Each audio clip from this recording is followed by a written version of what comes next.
We don't want you to feel disheartened if you feel like everything's complicated. We want to just reframe that and be like, yeah, it is complicated and that's okay. And really the solution to that is continuous effort, even if you're not getting immediate short-term results. Because every time you try something new, maybe you go on that date, it doesn't click, you don't hear from them, okay, it feels devastating at the time, but you're learning. Whether or not you know you're learning something, and then you grow. And then you grow from there. Before you know it, you get to a point you're like, oh my God, I have like 5 guys chasing after me. What changed? Gary, we are now in the year 2024. It is the future. It's crazy. Like, can you believe that it's actually 2024? No. And everything seems just more complicated. We got AI robots. We got ChatGPT taking over the world. We got online dating apps that are absolutely mind-boggling. Everything feels very complicated, especially in dating and relationships. And today we're going to be discussing that a little bit and how to just make it feel a little bit less complicated. Does that sound about right? It sounds about right. But what's really funny about that, I agree with everything you just said, but I also get the exact opposite from people. Like every once in a while, people say, oh, what do you do? What do you study? And I say, oh, I study relationships. Relationships? Why do you study relationships? Like, why do you have to study relationships? Relationships are common sense. Right. And there's just some people that just kind of think like just because everybody has relationships that they're really easy. Right. And I think this idea that relationships are common sense is the most complete nonsense I've ever heard, because anybody who's ever had a relationship knows that it's confusing. Yeah. Like your partner doesn't always tell you how they feel. You don't know what they're thinking. You don't know where's this going? What are we? Who are we? Like, what's our future hold? What's the best kind of part? Like, there's so many things that are complicated about it. So I think it's time we just come to grips and just admit what we already know already, which is relationships aren't as simple as we would like them to be. And so that's what we're going to talk about today, is like how exactly they're complicated and how to make them easier. And they're always complicated, I think, to a degree, because humans are complicated. Like as people, we have a lot of contradictory beliefs, contradictory needs. We're all over the place, you know, and I don't get into my mind, and I'm a psychopath. So are you. Like we're all crazy. Like really, I don't mean, maybe I shouldn't call myself. Speak for yourself, sir. Speak for yourself. Yeah. You are definitely a psychopath. All right, Gary. No, you get my gist. Like we're all a little crazy on the inside to some degree. And I think when you bring it to a partnership and a lifelong partnership, and then dating and emotions, it all gets entangled. So yeah, I think we should acknowledge that even as coaches who our number one goal is to actually simplify the process, we can still acknowledge that it is complicated because humans are complicated. Well, I think, you hear people say, oh, this is easy. This is easy. Don't worry about it. This is easy. And you're really doing people a disservice when you tell them to their face, like something hard is easy, because it just makes it seem that much harder. Right. And so I think it's important just to acknowledge the simple truth that relationships are hard. They feel hard. They feel frustrating. They feel confusing because maybe you haven't been dating for a while and now you're dating again and there's a lot going on. There's a lot about online dating that's complicated. Yeah, texting, online dating, especially for those who've been out of the scene for a while, like it just can feel like a foreign language, like an emoji. What's an emoji? You know? Yeah, right. Which one's okay to use? Which one should I use? What should I say? What should my profile pictures look like? What should my, profile actually say in it? There's certain things it should say and shouldn't say, right? It's like, I think there's also this idea that it feels like there's a lot of guys out there, but then people can just feel like they're also not finding them. They're never meeting the right guy. They attract the wrong guy. Their picker is broken. They have no clue where to find these guys. They start relationships that start off amazing, but then they just kind of fizzle out after a week or two, right? And then you have like all these scammers, married guys who pretend that they are just separated, but they're living with their wife, divorced dads, guys with kids. I mean, you name it. It's just, it feels very complicated, very hard. We're with you. Yeah. And I think it's also this broader issue of getting guys, attracting the right guys and then keeping those guys. Those are two different problems.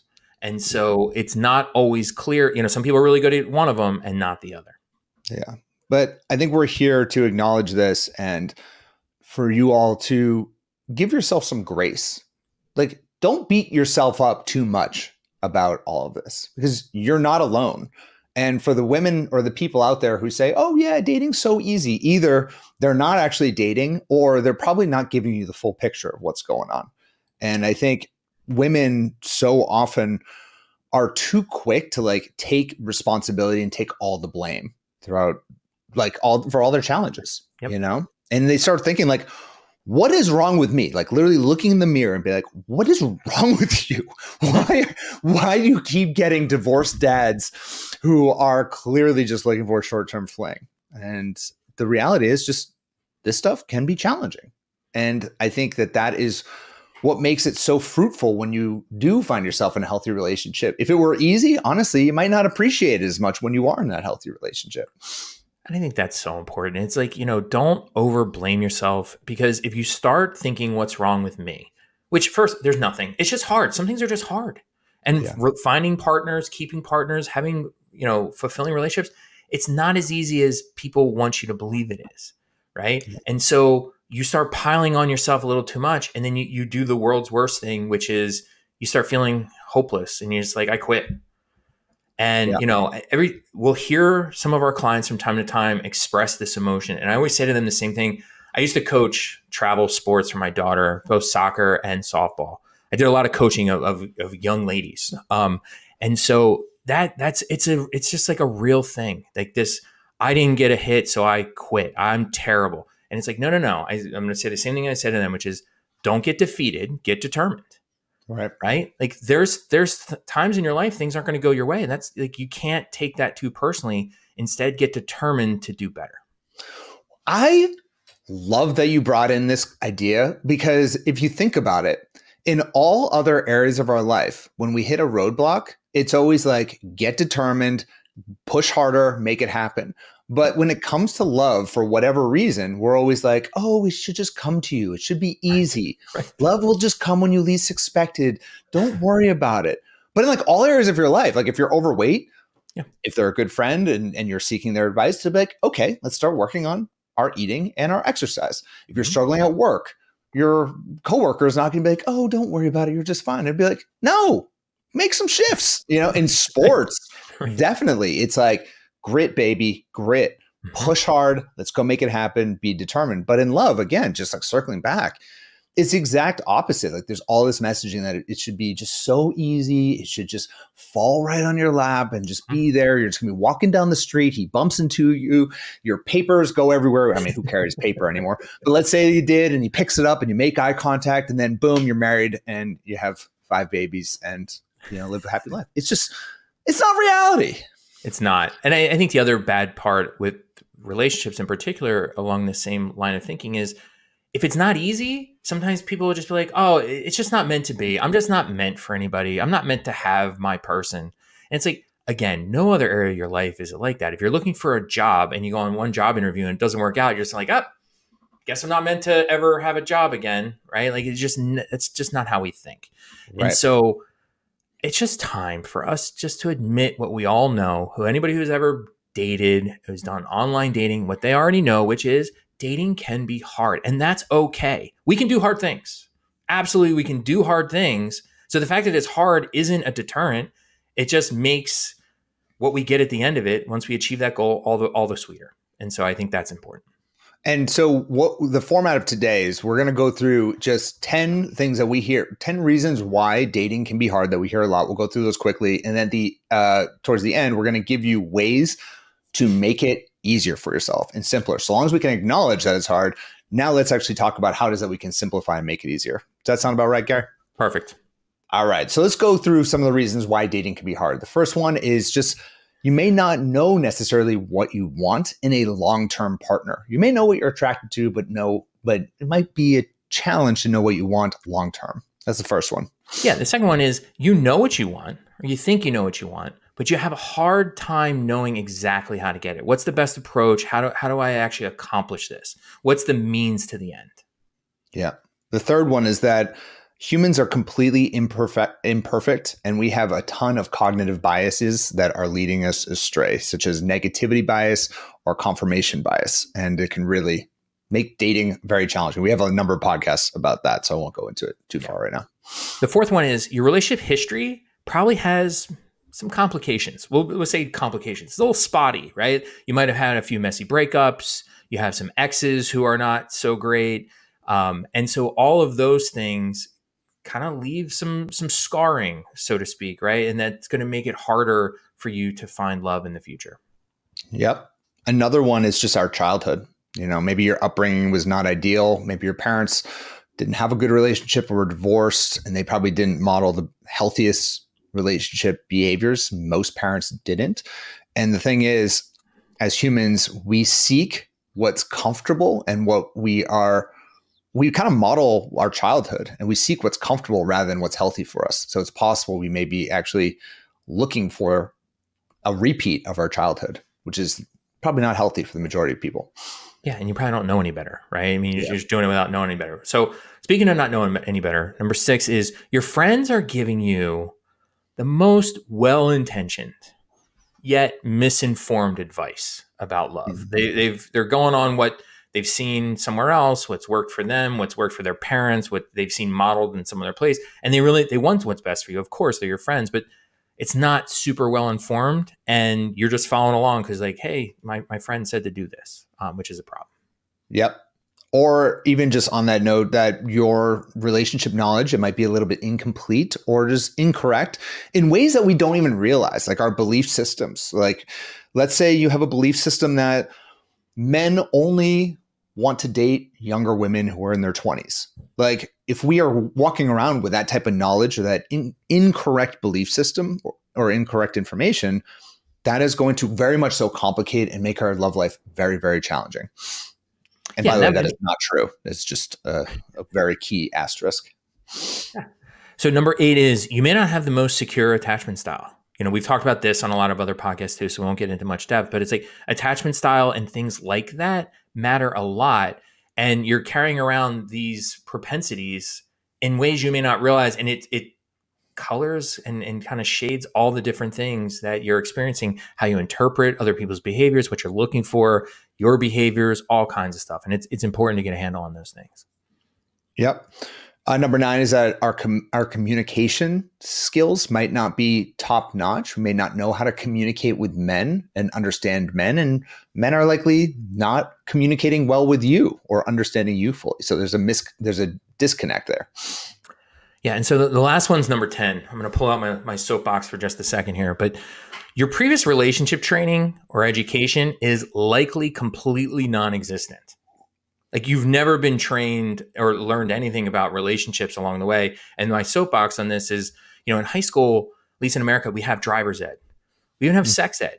But why do we not have relationship ed? Why wouldn't we have relationship ed before sex ed? Because the relationship ed would actually take care of a lot of the sex ed problems, right? So true. Right? Love it's it. like, why don't we just spend a marking period, like a month or two, just like, giving like the highlights of some basic things that teenagers should know. Like, let's teach them some hardcore, good quality relationship education material before they go out and make a ton of mistakes. Well, I mean, I think the reason why they don't do that, and they're pretty bad at even financial ed, is because teachers tend to not have that information themselves. Right. Honestly, like you can teach math and science because that's ingrained into society, but these other things are just, it's can't teach what you don't know. Right. Yeah. Right. It's a tough one. That's a big problem to solve. And I know, Gary, we have a lot of common feelings towards that. I get fired. I would want someday. I want to do a whole podcast about like what the education program should be. I don't know. It gets me fired up. All right, that'd be a fun one. I'll do that. Cool. All right, so that's our top 10. Should we talk about how to make it easier, Gary? Should we just jump into it? We can. All right, cool. So, do you want to explain the effort paradox?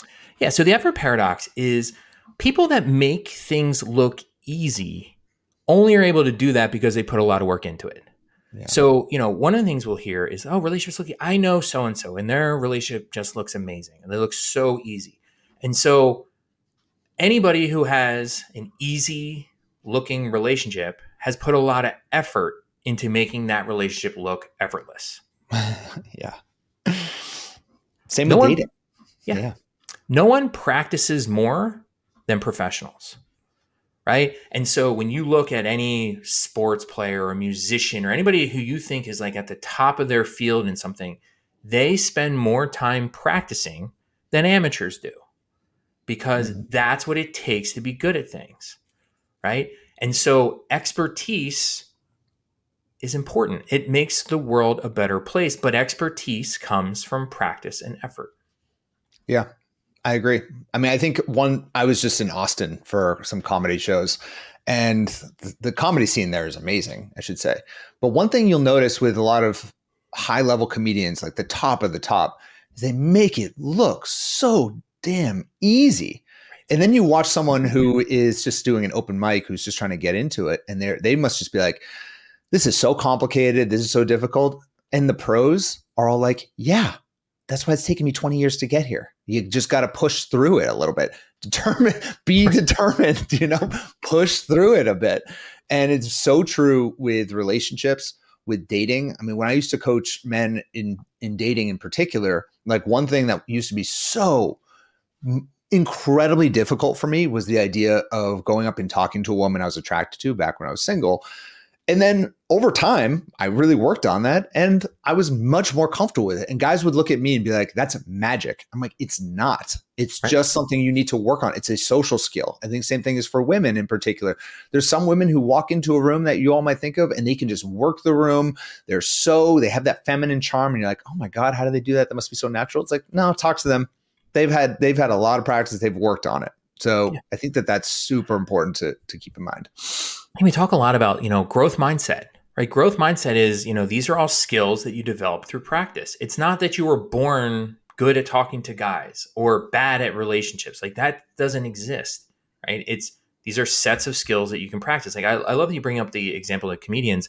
How many comedians, like the good ones, all make it look, the appearance is as if they're just coming up with this off the top of their head. Like, oh, yeah, I just thought of this and I just thought of this. Oh, and did you ever notice or did you ever like, and it just seems so off the cuff and it takes hours of practice to make it seem like it's off the cuff. Yeah.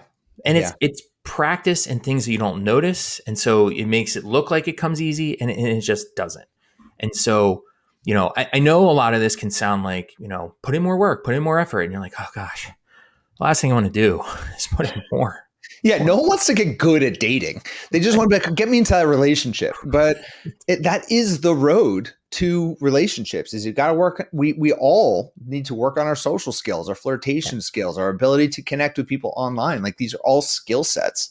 And absolutely. Yeah, it's just something you develop. And if you can enjoy the process a little bit along the way, it makes it a lot easier, to get there.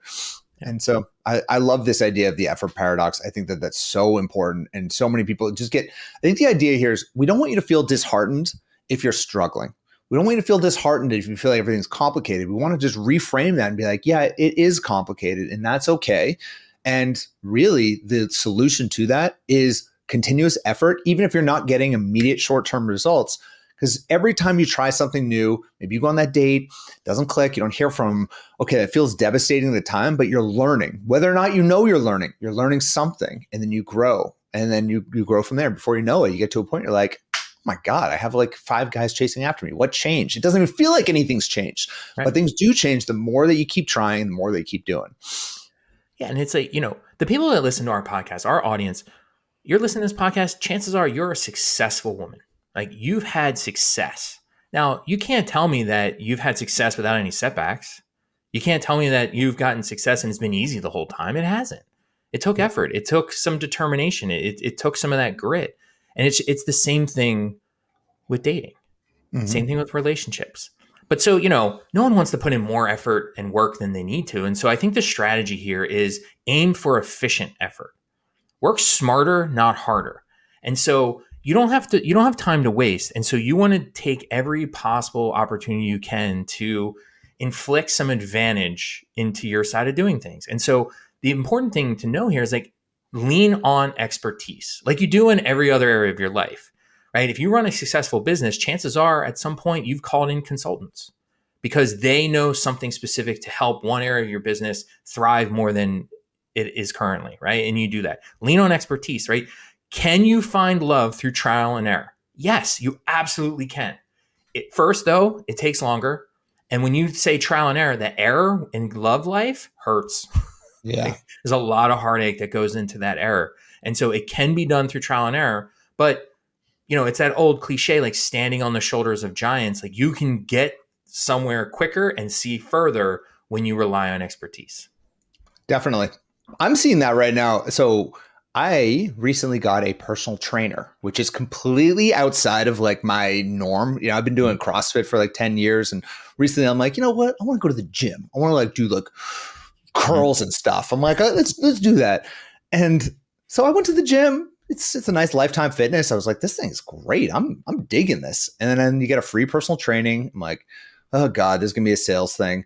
And it wasn't. It was just a really buff dude who's showing me all the machines. And then at the end, I'm like, can I hire you? Like, I want to be like you. And so I'm going to I don't want to, like, not all areas of life, but I want those 6-pack abs, dude. I want to look like that. Right. So just show me the way. And the first couple of sessions, I'm like, oh, this is really hard. This is completely different. And now it's like, I get how to do it. It's cut off like literally probably a year of trial and error just by spending some extra investment, money and time with a person who actually has already done it. It's crazy, and you can do that in all areas of your life. By the way, I still have a 1-pack right now, but I'm working on it. Well, that's so true though. And I think, as long as you recognize, and it's really the perfect metaphor, as long as you realize you're not going to get your 6-pack in a week, but you're going to get gains. And some of those gains aren't going to be noticeable at first, but it's compounding, right? And it compounds and it compounds. And then pretty soon, 3 months, you're going to notice a huge difference 3 months to day one, right? Well, things can be hard.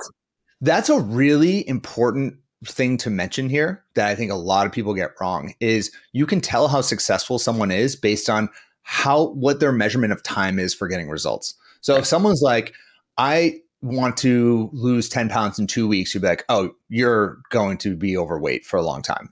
That's incorrect. Or I want to find love within 3 weeks. You're like, yeah, we got to adjust that just the unit of measurement alone. Like in business, I used to always think month by month. I'd be like, oh, how are we doing this month? Now I think every 10 years. Like I'm thinking like, what do we want to do for the next 10 years? I'm not saying I'm like some big mogul here or anything like that, but I've tried to expand my horizon. And I think with my personal trainer, for example, I'm like, by Jan 1 next year, and that's like a long time from now, I want to be at this stage. And I think if we can all apply that to our love life and just look at it from a longer time horizon, like honestly, if it takes 2 years to find love, I'm not saying it has to. Like typically we work with our clients is we're really in the time horizon of 3 to 6 months. We want to get them out, finding a great person, start dating. But even if it was 2 years, if it's 2 years to have someone you can spend 30 years, 40 years plus of your life with, would it be worth it? Hell yeah. Of course it would be, Yeah, there's a saying that I love, which is, and it's so true because it just fits in exactly human psychology, which is people overestimate what can happen in a month, but they underestimate and undervalue what can happen in a year. Yeah. And so, it's that, I want to lose 10 pounds in a month. It's like, that's unrealistic in a lot of ways, at least to do it healthily. Right. But in a year, if you kind of keep up a certain level of habits, like, yeah, you can absolutely get there. And so it's the same with love in the sense that if you are impatient and you rush things and you try to get that 10 pounds in a month thing, like, can you find any old guy in the next couple of weeks? Sure. Absolutely. It's not going to be the right one, right? It's not going to be the right approach. And so, I think, the key is, yes, this is all hard, but like, how do we make these things easier?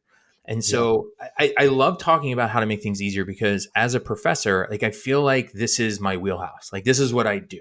So when I'm not talking about love, the other thing I teach, and this is not a fun topic, statistics. Ugh, boring. Put on the glasses. Nerd alert.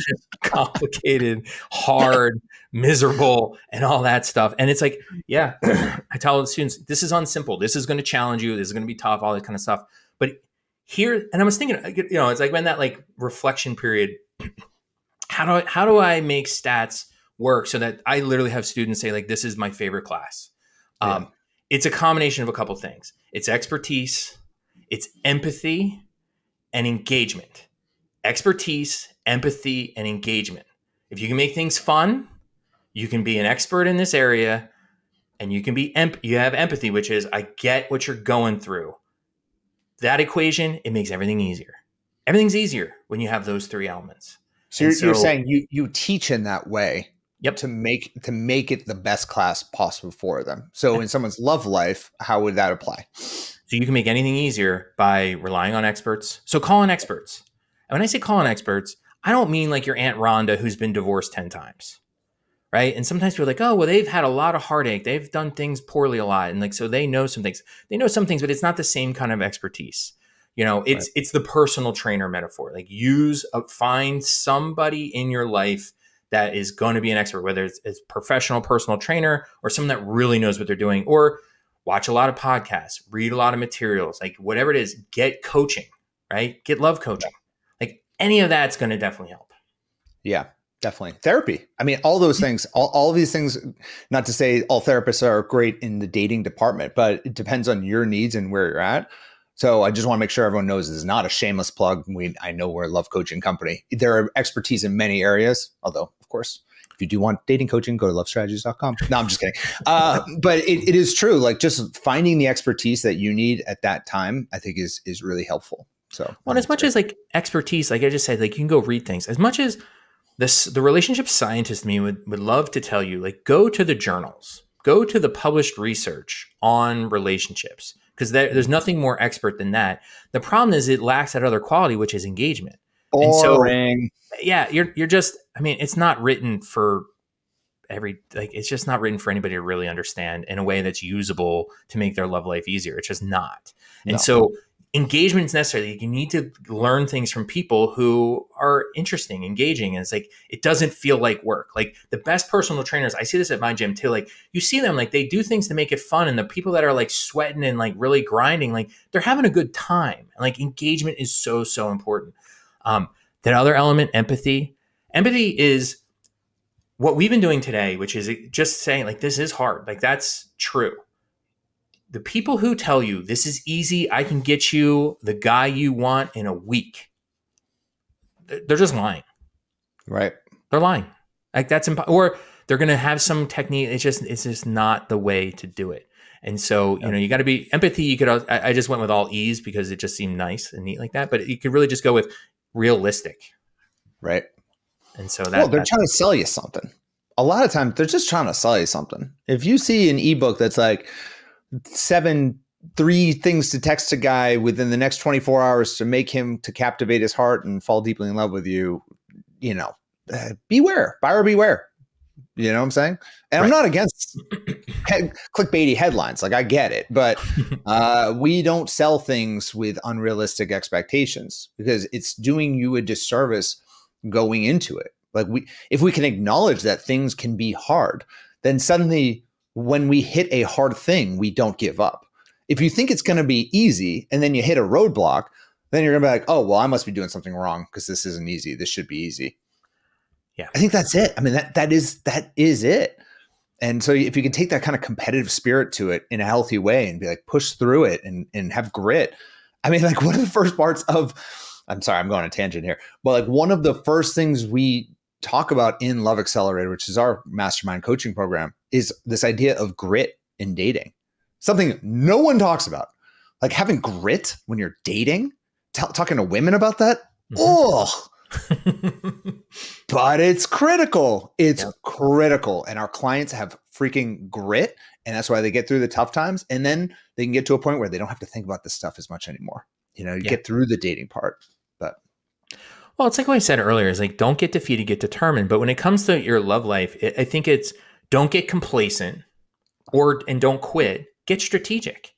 Like there are so many different things and insights and mindsets and tactics and just a bunch of a wealth of information that's out there to make all of this easier. And so it's all designed to set you up for success.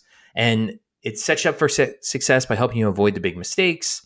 You know, a lot of what we do is it's objective, it's science informed, and it's not about having emotions guide every decision. And I think it's that emotional piece that does make this all so hard. And so strategy is there to help not get rid of emotion, but to kind of harness it and focus it in the right direction.